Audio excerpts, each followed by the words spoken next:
नमक, पकोड़ा मसाला, मैदा, बेसन, प्याज, एक आलू, सब्ज मिर्च, धनिया की गड्डी।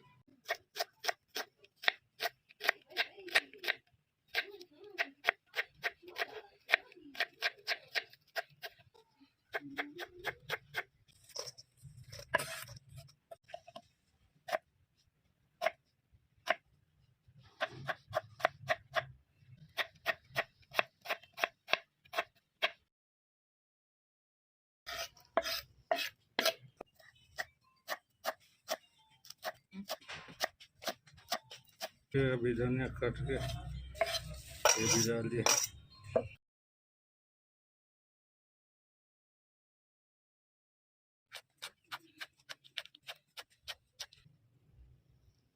ये प्याज, आलू, धनिया और सब्ज मिर्च का।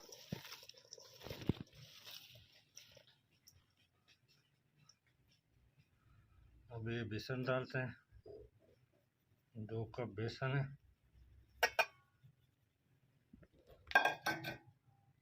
ये आधा कप मैदा है।